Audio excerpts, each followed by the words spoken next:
बेकार कहीं की ढंग से खाना भी नहीं बना सकती। मैंने तुझे कितनी बार समझाया है। माफ कर दो अम्मी। तेरी शादी का रिश्ता हाजी अब्दुल कादिर से आया है। बहुत नेक आदमी है, 70 साल के हैं। 70 साल? अम्मी मेरी उम्र अभी। तेरी उम्र की बात ना कर। अपनी शक्ल देखी है, अपना रंग देखा है? कौन सा नौजवान लड़का तुझसे शादी करेगा? लाहौर की तंग गलियों में जहां सूरज की किरणें बमुश्किल जमीन को छूती थी, एक पुराना मकान खड़ा था। इसकी दीवारें वक्त की मार से टूट चुकी थीं। प्लास्टर जगह जगह से उखड़ा हुआ था और अंदर से आने वाली आवाजें, चीखें, गालियां, रोते हुए दिल लिए सब बता रहे थे कि यह घर नहीं, एक जेल है। तैयबा 18 साल की थी, लेकिन अगर आप उसकी आंखों में झांक कर देखते तो आपको लगता कि यह कोई 50 साला औरत है जिसने जिंदगी की तमाम तलखियां चख ली हैं। उसकी आंखों में वो मासूमियत नहीं थी जो 18 साल की लड़कियों में होती है। उसकी आंखों में दर्द था, खौफ था और एक अजीब सी मायूसी थी, जैसे उसने जिंदगी से हार मान ली हो। उसकी जिल्द गहरे भूरे रंग की थी, जिसे इस जालिम मुआशरे ने काली कहकर लानत बना दिया था। लोग कहते थे काली लड़कियां बदकिस्मत होती है। लोग कहते थे काली लड़कियों को कोई नहीं चाहता, काली लड़कियों को पैदा ही नहीं होना चाहिए। और तैयबा ने यह तमाम बातें अपनी सौतेली माँ की जबान से ना जाने कितनी बार सुनी थीं। वो अपने छोटे से कमरे में बैठी थी, एक कमरा जो घर के सबसे अंधेरे हिस्से में था, जहां दिन में भी अंधेरा रहता था। कमरे में सिर्फ एक टूटी चारपाई थी जिसकी रस्सियां ढीली हो चुकी थी। एक पुरानी लकड़ी की अलमारी थी जो दीमक ने खा ली थी और दीवार के एक कोने में उसके मरहूम बाप की एक धुंधली फीकी तस्वीर लगी थी। तैयबा ने वो तस्वीर अपने कांपते हाथों में ली। तस्वीर में उसके अब्बू मोहम्मद अकरम मुस्कुरा रहे थे। कितनी प्यारी मुस्कुराहट थी उनकी, कितनी नर्म आवाज थी उनकी, कितना बड़ा दिल था उनका। अब्बू, तैयबा ने खामोशी से कहा। उसकी आवाज टूट रही थी। आप क्यों चले गए? आपने मुझे अकेला क्यों छोड़ दिया? मुझे इस दर्द में क्यों छोड़ दिया? आंसू उसके गालों पर बहने लगे, गर्म नमकीन आंसू जो अब उसके लिए आम बन चुके थे। उसे वो दिन याद आया जब उसके अब्बू जिंदा थे। वो कितने प्यारे थे। वो कभी तैयबा को उसके रंग की वजह से नहीं झिड़कते थे। जब लोग कहते थे आपकी बेटी काली है, शादी कैसे होगी, तो अब्बू गुस्से से कहते थे मेरी बेटी का रंग नहीं, उसका दिल देखो, उसका दिल सोने से भी ज्यादा कीमती है। तैयबा को याद था कि जब वो छोटी थी तो अब्बू उसे कंधे पर बिठाकर बाजार ले जाते थे। वो उसके लिए जलेबी लाते थे, उसके लिए किताबें लाते थे। वो कहते थे बेटी पढ़ लिख कर बड़ी बनो, दुनिया को दिखाओ कि तुम क्या हो। लेकिन फिर वो दिन आया 5 साल पहले। एक ट्रक ने अब्बू की मोटरसाइकिल को टक्कर मारी थी। अस्पताल पहुंचने से पहले ही उनका इंतकाल हो गया था। तैयबा की उम्र उस वक्त सिर्फ 13 साल थी और उसके बाद उसकी जिंदगी जहन्नुम बन गई।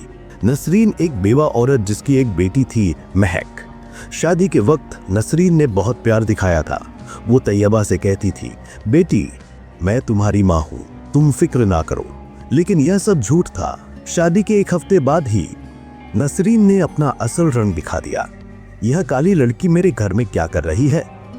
नसरीन ने तैयबा के वालिद से कहा था। जब वो सोचती थी कि तैयबा सुन नहीं रही, तैयबा के वालिद ने सख्ती से जवाब दिया था नसरीन यह मेरी बेटी है, मेरी जान है, इससे मोहब्बत से बात करो। तैयबा अब मुकम्मल तौर पर अकेली थी और नसरीन की जालिमाना हुकूमत शुरू हो गई। बाहर से नसरीन की चीख आई, तैयबा यह बर्तन कब धोएगी? सारी जिंदगी यही बैठी रहेगी, बेकार कहीं की।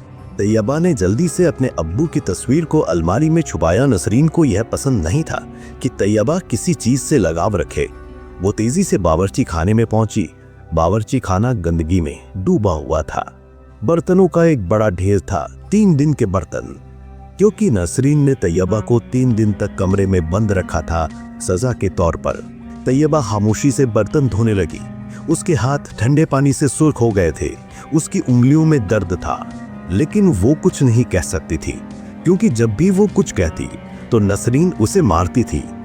इसी वक्त महक, तैयबा की सौतेली बहन, अपने कमरे से बाहर निकली। महक 20 साल की थी, गोरी, खूबसूरत और बेहद खुदगर्ज। महक ने आईने के सामने खड़े होकर अपने बालों में कंघी की।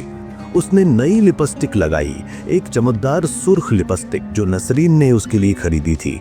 अरे तैयबा, महक ने तैयबा को देखकर कहा, जल्दी करो, मेरे दोस्त आ रहे हैं, घर साफ सुथरा होना चाहिए, तुम्हारी वजह से मेरी बदनामी नहीं होनी चाहिए। तैयबा ने सर झुकाया और तेजी से बर्तन धोने लगी। महक ने आईने में अपने आप को देखा और मुस्कुराई। अम्मी ने कहा है कि अगले महीने मेरी शादी की बातचीत शुरू होगी। अहमद के घर वाले आ रहे हैं। अहमद डॉक्टर है, खूबसूरत है, अमीर है। फिर उसने तैयबा की तरफ देखा और हंसी। तुम्हारी शादी? हा हा हा, कौन करेगा तुझसे? काली, बदसूरत, अनपढ़, तुम्हारा तो बस यही काम है, घर का काम करना। तैयबा के दिल में छुरा गड़ गया, लेकिन उसने कुछ नहीं कहा। उसने सीख लिया था कि खामोशी ही बेहतर है। रात हो गई। तैयबा ने खाना बनाया, दाल, रोटी और सब्जी। उसने मेज पर खाना लगाया। नसरीन और महक खाने के लिए बैठी। यह दाल कैसी है? नसरीन ने एक निवाला खाया और मुंह बनाया। नमक कम है। और फिर बगैर किसी इंतबाह के नसरीन ने तैयबा को इतना जोर से थप्पड़ मारा कि तैयबा जमीन पर गिर गई।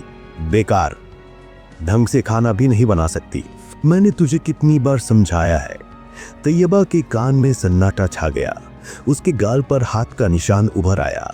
उसकी आंखों में आंसू थे, लेकिन उसने उन्हें रोक लिया। माफी अम्मी, उसने आहिस्ता से कहा। उठ और अभी नई दाल बना। तैयबा उठी और वापस बावर्ची खाने में चली गई। महक हंस रही थी। अम्मी, आप बिल्कुल सही कहती है, इससे कुछ नहीं होता। नसरीन ने बेपरवाही से कहा, यह बोझ है मेरे सर पर, काश इसका बाप इसे अपने साथ ले जाता। तैयबा ने बावर्ची खाने में खड़े हुए यह तमाम बातें सुनी। उसका दिल टुकड़े टुकड़े हो गया। उस रात तैयबा अपने कमरे में लेटी, लेकिन नींद नहीं आई। उसके दिल में एक सवाल था, क्यों? मेरा कसूर क्या है? क्या मेरा रंग मेरी गलती है? क्या मैं इंसान नहीं हूं? अब्बू, उसने आहिस्ता से कहा, मुझे बचाइए, मुझे यहां से निकालिए। लेकिन अब्बू अब नहीं थे। अगली सुबह तैयबा 5 बजे उठी, जैसा कि हर रोज होता था। उसने घर साफ किया, नाश्ता बनाया, कपड़े धोए। नसरीन और महक 10 बजे उठी, आराम से, आहिस्ता से, जैसे मलिकाएं हों। दोपहर को नसरीन ने तैयबा को बुलाया। तैयबा, इधर आओ। तैयबा ने खौफ से दिल धड़कते हुए कमरे में दाखिल हुई। नसरीन अपने बिस्तर पर लेटी थी, हाथ में मोबाइल फोन। उसके चेहरे पर एक अजीब सी मुस्कुराहट थी, एक मुस्कुराहट जो तैयबा को डराती थी। तैयबा, बैठ जाओ। तैयबा जमीन पर बैठ गई। नसरीन ने उसे ऊपर से नीचे देखा, जैसे कोई सामान देख रहा हो। तेरी शादी का रिश्ता आया है। तैयबा का दिल डूब गया।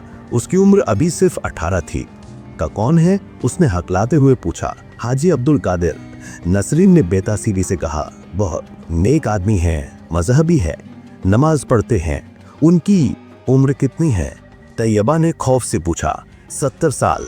तैयबा को लगा जैसे जमीन उसके पांव तले से निकल गई। 70 साल। उसकी आवाज कांप गई। अम्मी, मेरी उम्र अभी, तेरी उम्र की बात ना कर। नसरीन ने गुस्से से कहा, तेरी शक्ल देखी है, तेरा रंग देखा है? कौन नौजवान लड़का शादी करेगा तुझसे?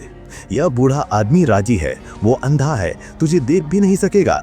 यही तेरी किस्मत है। लेकिन अम्मी, बराह ए करम, मैं पढ़ना चाहती हूँ। मैं। नसरीन ने उठकर तैयबा को इतने जोर से थप्पड़ मारा कि तैयबा जमीन पर गिर गई। उसके होंठ से खून बहने लगा। बस कर, तू मेरे घर में बोझ है।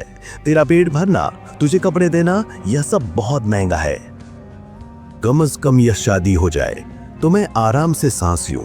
तैयबा जमीन पर बैठी रो रही थी। महक दरवाजे पर खड़ी हंस रही थी। अम्मी, आप बिल्कुल सही कहती है, यह बूढ़ा आदमी इसके लिए बेहतरीन है। कम से कम हमारा घर खाली हो जाएगा। और अम्मी, आप मेरा नया जोड़ा ले आइएगा, इसकी शादी में पहनूंगी। नसरीन ने खुशी से महक को गले लगाया। हाँ मेरी जान, जरूर, सोने का हार भी लूंगी। तैयबा फर्श पर बैठी सब कुछ सुन रही थी। उसका दिल टूट चुका था। उस रात तैयबा ने सोचा कि भाग जाए, लेकिन कहां? उसका कोई रिश्तेदार नहीं जो उसकी मदद करे। चाचा को सिर्फ मालो दौलत से मतलब था। खाला बैरून मुल्क थी और सालों से राबिता नहीं।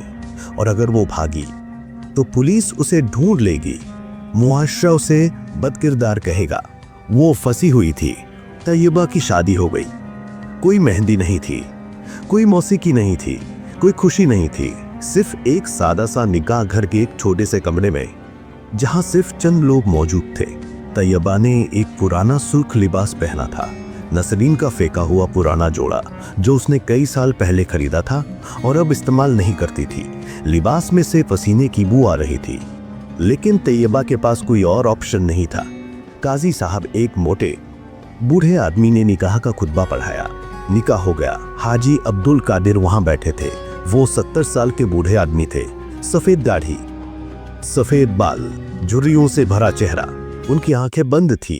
वो अंधे थे। उनका लिबास साफ था, सफेद शलवार कमीज और टोपी। उनके हाथ में लकड़ी की लाठी थी। निकाह के बाद हाजी साहब ने आहिस्ता से कहा, चले बेटी। तैयबा ने हैरत से सर उठाया। बेटी? हाजी साहब ने मुस्कुराकर कहा, हाँ बेटी, चले घर चलते हैं। तैयबा को समझ नहीं आया यह बेटी क्यों कह रहे हैं। नसरीन और महक राहत की सांस ले रही थीं। अच्छा हुआ बोझ उतर गया। नसरीन ने महक से कहा। तैयबा ने आखिरी बार अपने घर को देखा। उसने 18 साल गुजारे थे, लेकिन यह घर कभी घर नहीं था, यह कैद खाना था। हाजी साहब का घर लाहौर के पुराने हिस्से में था। एक सादा 2 मंजिला मकान। दरवाजा खोलते ही तैयबा ने महसूस किया कि यह जगह बिल्कुल मुख्तलिफ है। यहाँ सफाई थी, दीवारें सफेद थीं, फर्श चमक रहा था, हवा में खुशबू थी, ऊद की खुशबू। और सबसे बढ़कर यहाँ कोई चीख नहीं थी, कोई गाली नहीं थी, बस सुकून था। हाजी साहब ने अपनी लाठी से रास्ता टटोलते हुए आगे बढ़े। यह तुम्हारा कमरा है। उन्होंने एक दरवाजा खोला। तैयबा ने अंदर झांका और हैरान रह गई। कमरा बड़ा था, हवादार और रोशन। एक साफ नर्म बिस्तर था जिस पर सफेद चादरें बिछी थी। एक लकड़ी की अलमारी थी। किताबों की एक छोटी शेल्फ थी। खिड़की से चांदनी अंदर आ रही थी। यह मेरा कमरा? तैयबा ने हकलाते हुए पूछा। हाँ बेटी, यह तुम्हारा कमरा है। आराम करो, थकी होगी, मैं रात का खाना तैयार कर दूंगा। तैयबा को यकीन नहीं आया। आप खाना बनाएंगे? हाजी साहब ने नर्म आवाज में कहा। हाँ बेटी, मैं अंधा हूँ लेकिन बेबस नहीं। मैं खाना बना लेता हूँ, तुम आराम करो। तैयबा की आंखों में आंसू आ गए। यह क्या हो रहा है? यह शख्स उससे इतनी नरमी से क्यों बात कर रहा है? उस रात तैयबा ने नरम बिस्तर पर लेटी। 5 सालों में पहली बार उसने आराम से सांस ली। पहली बार उसे किसी ने बेटी कहा था। हाजी साहब नमाज की जानमाज पर बैठे कुरान पढ़ रहे थे। उनकी आवाज नर्म थी, सुकून बख्श। नमाज के बाद उन्होंने तैयबा को आवाज दी, बेटी बैठो, नाश्ता करो। तैयबा खामोशी से बैठ गई। हाजी साहब ने उसे पराठा और चाय दी। बेटी, तुम्हें शायद हैरत हो रही हो कि मैंने तुमसे शादी क्यों की, हाजी साहब ने कहा। तैयबा ने सर हिलाया। फिर याद आया कि वो देख नहीं सकते। जी, मुझे समझ नहीं आ रहा। हाजी साहब ने गहरी सांस ली। उनके चेहरे पर दर्द के निशानात थे। बेटी, मेरी एक कहानी है, सुनोगी? जी। 20 साल पहले मेरी एक बेटी थी, फातिमा। हाजी साहब की आवाज कांप गई। वो मेरी जान थी, मेरी दुनिया थी। लेकिन जब उसकी माँ का इंतकाल हो गया तो मैंने एक गलती की। मैंने दूसरी शादी कर ली। तैयबा ने खामोशी से सुना। मेरी नई बीवी, उसने फातिमा के साथ जुल्म किया। हाजी साहब की आंखों में आंसू आ गए। उसने उसे मारा, उसे भूखा रखा, उसे जलील किया। और मैं कमजोर था। मैंने अपनी बीवी की बात मानी। मैंने अपनी बेटी को नहीं बचाया। तैयबा की आंखों में आंसू आने लगे। एक दिन फातिमा घर से भाग गई। उस वक्त उसकी उम्र 16 साल थी। मैंने उसे हर जगह ढूंढा, पुलिस को खबर की, लेकिन वो नहीं मिली। हाजी साहब रो रहे थे। 5 साल बाद मुझे पता चला कि फातिमा गुजर गई। वो सड़क पर बेघर थी, किसी ने उसकी मदद नहीं की। वो अकेली मरी, भूखी, प्यासी, टूटी हुई। और मैं उस वक्त तक मैं अंधा हो चुका था। न अपनी बेटी को देख सका, न उसकी आखिरी रसूमात में शामिल हो सका। हाजी साहब की आवाज टूट गई। बेटी, जब मुझे तुम्हारे बारे में पता चला कि तुम्हारी सौतेली माँ तुम्हारे साथ जुल्म करती है, तुम्हें बोझ समझती है, तो मैंने फैसला किया, मैं तुम्हें बचाऊंगा। मैं तुम्हें वो दूंगा जो मैं अपनी बेटी को नहीं दे सका, प्यार, इज्जत, तालीम, जिंदगी। तैयबा के मुंह से बोल नहीं निकल रहे थे। यह शादी सिर्फ कागजों पर है बेटी, ताकि मुआशरा कुछ ना कहे, लेकिन मेरे दिल में तुम मेरी बेटी हो। मैं तुम्हारा बाप हूँ। तैयबा उठी और हाजी साहब के पांव छू लिए। अब्बू, आपने मुझे नई जिंदगी दी, आपने मुझे बचाया। हाजी साहब ने उसे गले लगाया। बेटी, यह मेरा कफ़ारा है। फातिमा को नहीं बचा सका, लेकिन तुम्हें बचा सकता हूँ। अगले दिन हाजी साहब ने तैयबा को स्कूल में दाखिल कराने का ऐलान किया, लेकिन अब्बू, तैयबा ने हिचकिचाते हुए कहा, मैंने 5 साल से नहीं पढ़ा, मैं बहुत पीछे रह गई हूँ, अब कैसे? हाजी साहब ने उसका हाथ थामा। बेटी, जिंदगी में कभी देर नहीं होती। तुमने जो वक्त खोया वो वापस नहीं आ सकता, लेकिन आज से जो वक्त शुरू हो रहा है वो तुम्हारा है। मेहनत करोगी तो सब कुछ पकड़ लोगी। और ऐसा ही हुआ। तैयबा ने 9वीं जमात में दाखिला लिया। पहले दिन जब वो स्कूल पहुंची तो दूसरी लड़कियों ने उसे देखकर सरगोशियां शुरू कर दी। देखो, यह कितनी काली है, इसकी उम्र कितनी ज्यादा लग रही है, शायद गरीब घर से है। तैयबा ने सर झुकाया, लेकिन अंदर से उसने खुद से वादा किया, मैं साबित करूंगी कि मैं कौन हूँ। रात को जब वो घर आई तो हाजी साहब सहन में बैठे थे। अब्बू, मैं पढ़ाई में कमजोर हूँ, रियाजी मुझे समझ नहीं आती। हाजी साहब ने मुस्कुराकर कहा, बेटी, मैं अंधा हूँ, लेकिन मेरे दिमाग में सब कुछ महफूज है। आओ, मैं तुम्हें सिखाता हूँ। और फिर शुरू हुआ एक खूबसूरत सफर। हर रात खाने के बाद हाजी साहब और तैयबा बैठते। हाजी साहब उसे रियाजी के सवालात समझाते ज़बानी, वो उसे उर्दू की शायरी सुनाते, तारीख के वाक़ियात बताते, कुरान की तफसीर पढ़ाते। अब्बू, आप इतना कैसे जानते हैं? तैयबा ने एक दिन पूछा।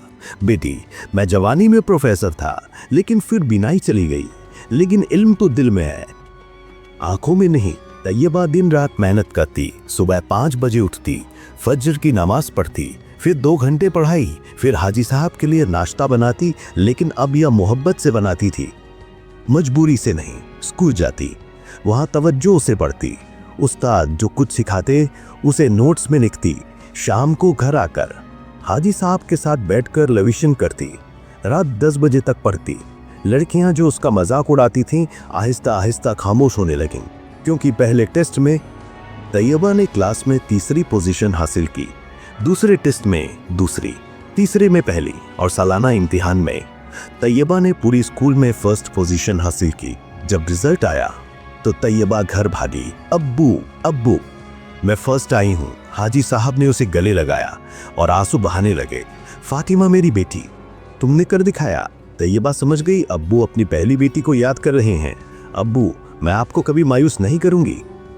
तैयबा ने मैट्रिक का इम्तिहान 1st डिवीजन में पास किया, फिर इंटरमीडिएट, फिर बीएससी। हर इम्तिहान में वो टॉप करती। लोग हैरान थे, यह काली लड़की इतनी ज़हीन कैसे है। लेकिन तैयबा को अब कोई फर्क नहीं पड़ता था। वो जान चुकी थी कि उसकी कद्र उसके रंग में नहीं, उसकी मेहनत में है। जब वो बीएससी में थी तो हाजी साहब ने उसे बुलाया। बेटी, अब आगे क्या पढ़ना चाहती हो? अब्बू, मैं डॉक्टर बनना चाहती हूँ। तैयबा ने ख्वाब देखने वाली आंखों से कहा। क्यों डॉक्टर? क्योंकि मैं लोगों की मदद करना चाहती हूँ, जैसे आपने मेरी मदद की। मैं उन लोगों की मदद करना चाहती हूँ जिनके पास कोई नहीं है। तैयबा ने मेडिकल कॉलेज का दाखिला टेस्ट दिया और उसे किंग एडवर्ड मेडिकल यूनिवर्सिटी में दाखिला मिल गया। जब वो क्लास में दाखिल हुई तो सबने उसे देखा। एक लड़की ने दूसरी से कहा, यह कितनी काली है, इसने दाखिला कैसे लिया? तैयबा ने सुना लेकिन इग्नोर किया। वो अपनी सीट पर बैठ गई और अपनी किताब खोली। 3 साल गुजर गए। अब तैयबा 21 साल की थी। वो तब्दील हो चुकी थी। अब भी वो सादा कपड़े पहनती थी, कोई मेकअप नहीं, कोई फैशन नहीं, लेकिन उसके चेहरे पर एतमाद था, उसकी आंखों में अज़म था। क्लास में जो लड़कियां पहले उसका मजाक उड़ाती थी अब उससे नोट्स मांगती थीं।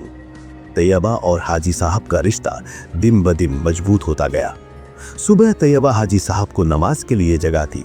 अब्बू, फजर का वक्त हो गया। हाजी साहब उठते, वुजू करते, नमाज पढ़ते, फिर दोनों नाश्ता करते साथ बैठकर। 3 साल बाद नसरीन बदल चुकी थी। अब वो पहले जैसी मजबूत, तंदुरुस्त औरत नहीं थी। उसके बाल सफ़ेद हो चुके थे, उसका चेहरा झुर्रियों से भरा था, उसके कपड़े पुराने मैले थे, महक भी बदल चुकी थी। वो खूबसूरती जो कभी उसका फख्र थी अब मान पड़ गई थी। उसके चेहरे पर बीमारी के निशानात थे, उसकी आंखें धसी हुई थीं। तैयबा बेटी, कैसी हो बेटी? यह लफ्ज़ तैयबा के कानों में चुभा। यह वही औरत थी जिसने उसे कभी बेटी नहीं कहा, जिसने उसे बोझ, काली, बेकार कहा। तैयबा ने सख्त लहजे में पूछा, आप यहाँ क्यों आई हैं?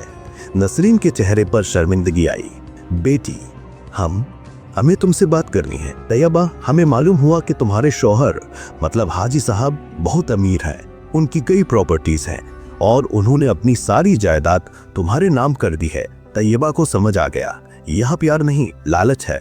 नसरीन ने अपनी आंखों में झूठे आंसू भरे। बेटी, मैंने गलती की, मैंने तुम्हारे साथ बुरा किया, लेकिन अब हम मुसीबत में हैं। महक बीमार है, उसे कैंसर है, इलाज बहुत महंगा है। महक ने आस्तीन उठाई, उसके बाजू पे सुइयों के निशान थे। तैयबा का दिल कांप गया। वो मेडिकल तालिबा थी, उसे पता था कि यह कीमोथेरेपी के निशान थे। हमारे पास कोई पैसे नहीं है। नसरीन ने रोना शुरू कर दिया। तुम हमारी बेटी हो, हम पर रहम करो। तैयबा के अंदर एक जंग छिड़ गई। एक तरफ उसका माजी, वो तमाम तकलीफें, वो तमाम जिल्लतें, वो तमाम मार। दूसरी तरफ हाजी साहब की तालीम बेटी। इंतकाम कभी हल नहीं, माफी ताकत की निशानी है। इसी वक्त हाजी साहब कमरे से बाहर आए। कौन है? बेटी, तैयबा ने कहा। अब्बू, मेरी साबिका फैमिली है। हाजी साहब ने समझकर सर हिलाया। नसरीन ने हाजी साहब को देखा। हाजी साहब, तैयबा हमारी बेटी है, हम मुसीबत में हैं, आप हमें नहीं निकालेंगे। हाजी साहब ने तैयबा की तरफ मुंह किया। बेटी, यह तुम्हारा फैसला है। तैयबा ने गहरी सांस ली। जब इंसानियत बदले पर भारी हो, तैयबा अपने कमरे में गई। उसने अपनी अलमारी से एक लिफाफा निकाला। उसमें 1 लाख रुपए थे जो उसने अपनी ट्यूशन से जमा किए थे। वो यह पैसे अपनी आगे की पढ़ाई के लिए बचा रही थी, लेकिन उसने फैसला कर लिया। वो वापस आई और लिफाफा नसरीन को दिया। नसरीन की आंखें चमकी। बेटी, अल्लाह तुम्हारी उम्र दराज करे। रुकें, तैयबा ने सख्त लेकिन पुरसुकून आवाज में कहा। नसरीन खामोश हो गई। तैयबा ने अपने अंदर की सारी ताकत जमा की। अम्मी, उसने पहली बार नसरीन को अम्मी कहा, लेकिन लफ्ज उसके मुंह से तल्खी से निकला। आपने मुझे कभी बेटी नहीं समझा। मेरा रंग, मेरी शक्ल आपके लिए शर्म थी। आपने मुझे मारा, मुझे भूखा रखा, मुझे जलील किया। आपने मेरी जवानी, मेरे ख्वाब, मेरी खुशियां सब छीन ली। नसरीन का सर झुक गया। जब मेरे अब्बू जिंदा थे तो आपने मसनूई प्यार दिखाया, लेकिन जब वो गुजर गए तो आपने मुझे नौकरानी बना दिया, मुझे तालीम से रोका। आपने मुझे एक बूढ़े आदमी से शादी पर मजबूर किया, सिर्फ इसलिए कि मैं आपके लिए बोझ थी। महक की आंखों में शर्म थी, लेकिन तैयबा की आवाज नरम हो गई। अल्लाह ने मुझे एक बाप दिया हाजी साहब, जिन्होंने मुझे वो दिया जो आपने कभी नहीं दिया। मोहब्बत, इज्जत, तालीम, खुद एतिमादी। उन्होंने मुझे बेटी कहा जब आपने मुझे बोझ कहा। हाजी साहब की आंखों में आंसू थे। मैं आपसे बदला ले सकती हूँ, मैं आपको यहाँ से भगा सकती हूँ, लेकिन मैं आपसे मुख्तलिफ हूँ। तैयबा ने लिफाफे की तरफ इशारा किया। यह 1 लाख रुपए है, यह महक के इलाज के लिए है, क्योंकि मैं इंसान हूँ और मैं किसी को मरते हुए नहीं देख सकती, चाहे वो मेरी दुश्मन ही क्यों ना हो। नसरीन की आंखों से आंसू बहने लगे। अब यह झूठे आंसू नहीं थे, लेकिन तैयबा की आवाज में फिनालिटी थी। इसके बाद आप मेरी जिंदगी में दोबारा नहीं आएंगी। यह पैसे ले ले, महक का इलाज कराएं, लेकिन मैं आपको माफ नहीं कर सकती, क्योंकि आपने मेरा बचपन, मेरी जवानी छीन ली। मैं सिर्फ यह कर सकती हूँ कि आपको भूखा नहीं रखूं। यही मेरी इंसानियत है। नसरीन खड़ी हो गई, लिफाफा हाथ में था। तैयबा, तुम मेरी बेटी से बेहतर इंसान बनी। मैंने गलती की, मैं हमेशा इसके लिए शर्मिंदा रहूंगी। तैयबा ने दरवाजा बंद कर दिया। फिर वो हाजी साहब के पास गई और उनके कंधे पर सर रखकर फूट फूट कर रो पड़ी। अब्बू, क्या मैंने सही किया? हाजी साहब ने उसके सर पर हाथ फेरा। बेटी, तुमने बहुत सही किया। तुमने इंसानियत दिखाई, बदला नहीं लिया। मुझे तुम पर फख्र है। 5 साल बाद तैयबा अब 26 साल की थी। वो फाइनल ईयर में थी। 1 साल बाद वो डॉक्टर बन जाएगी। लेकिन हाजी साहब की तबीयत बिगड़ने लगी थी। उनकी उम्र अब 75 साल हो चुकी थी। दिल कमजोर हो गया था, चलना फिरना मुश्किल हो गया था। तैयबा ने अपनी पढ़ाई में कमी कर दी। वो ज्यादा वक्त घर पर रहने लगी। हाजी साहब की देखभाल के लिए। बेटी, तुम कॉलेज क्यों नहीं जाती? हाजी साहब ने एक दिन पूछा। अब्बू, आपसे ज्यादा अहम कुछ नहीं। नहीं बेटी, तुम्हारी पढ़ाई सबसे अहम है। मैं ठीक हूँ, लेकिन तैयबा जानती थी कि वो ठीक नहीं थे। एक रात हाजी साहब को सांस लेने में दुश्वारी हुई। तैयबा ने फौरन एम्बुलेंस बुलाई। डॉक्टरों ने कहा उनका दिल बहुत कमजोर है, ज्यादा दिन नहीं है। तैयबा की दुनिया उजड़ गई। 3 दिन अस्पताल में रहने के बाद हाजी साहब ने घर जाने की ख्वाहिश की। बेटी, मुझे घर ले चलो, मैं अपने घर में रहना चाहता हूँ। तैयबा उन्हें घर ले आई। उस रात हाजी साहब ने तैयबा को अपने पास बुलाया। बेटी पास आओ। तैयबा उनके बिस्तर के पास बैठ गई, उनका हाथ पकड़े हुए। अब्बू, आप ठीक हो जाएंगे, मैं दुआ कर रही हूँ। हाजी साहब ने मुस्कुराकर कहा, बेटी, मौत से कोई नहीं भाग सकता, मेरी जिंदगी पूरी हो गई। नहीं अब्बू। बेटी सुनो। हाजी साहब की आवाज कमजोर थी। मेरी एक आखिरी ख्वाहिश है। जी अब्बू। तैयबा रो रही थी। तुम डॉक्टर बनो, यह तो हो ही रहा है, लेकिन मेरी ख्वाहिश यह है कि तुम एक फ्री अस्पताल खोलना, जहां गरीब लोगों का इलाज हो, जहां किसी को उसके रंग, जात या हैसियत की वजह से ना ठुकराया जाए। तैयबा ने सर हिलाया, आंसू रुक नहीं रहे थे। अब्बू, मैं जरूर खोलूंगी आपके नाम से। और बेटी, हाजी साहब की सांसें तेज हो गई। कभी अपनी कद्र कम ना समझना, तुम सोने से ज्यादा कीमती हो। तुम्हारी रूह खूबसूरत है, लोग क्या कहते हैं उससे फर्क नहीं पड़ता, अहम यह है कि तुम कौन हो। अब्बू, मैं। बेटी, मैंने अपनी पहली बेटी को नहीं बचाया, लेकिन तुम्हें बचाया। मेरी जिंदगी कामयाब हो गई। हाजी साहब की आंखें बंद हो गई। फातिमा, मेरी बेटी, मैं आ रहा हूं। और फिर आहिस्ता से हाजी साहब ने आखिरी सांस ली। अब्बू, अब्बू नहीं, तैयबा चीखी, लेकिन हाजी साहब जा चुके थे। तैयबा ने उनकी मैयत को गले लगाया और फूट फूट कर रोई। अब्बू, आपने मुझे सब कुछ दिया और मैं आपको कुछ नहीं दे सकी। अब्बू, वापस आ जाइए, बराह करम। लेकिन मौत ने किसी की नहीं सुनी। हाजी साहब का जनाजा अगले दिन हुआ। सैकड़ों लोग आए, वो लोग जिनकी हाजी साहब ने जिंदगी में मदद की थी। तैयबा खामोश खड़ी थी, आंसू बह रहे थे। कब्र में मिट्टी डालते वक्त उसने कहा, अब्बू, मैं आपका ख्वाब पूरा करूंगी, वादा। हाजी साहब की मौत के बाद तैयबा टूट गई। 2 हफ्ते तक वो सिर्फ रोती रही, कॉलेज नहीं गई, कुछ खाया नहीं। लेकिन फिर एक दिन उसने हाजी साहब की आवाज सुनी, अपने दिल में, बेटी, हार ना मानना, मेरी ख्वाहिश पूरी करना। तैयबा ने आंसू पोंछे। उसने फैसला किया वो जिंदा रहेगी हाजी साहब के लिए। वो वापस कॉलेज गई, फाइनल ईयर का इम्तिहान दिया और फर्स्ट पोजीशन से पास हुई। अब वो डॉक्टर तैयबा थी, लेकिन उसका सफर अभी खत्म नहीं हुआ था। हाजी साहब ने अपनी सारी जायदाद तैयबा के नाम कर दी थी। उसमें 3 मकानात थे और कुछ जमीन। तैयबा ने फैसला किया वो एक मकान बेच देगी और उससे अस्पताल बनाएगी। 2 साल की मेहनत के बाद अस्पताल तैयार हो गया, हाजी अब्दुल कादिर मेमोरियल अस्पताल।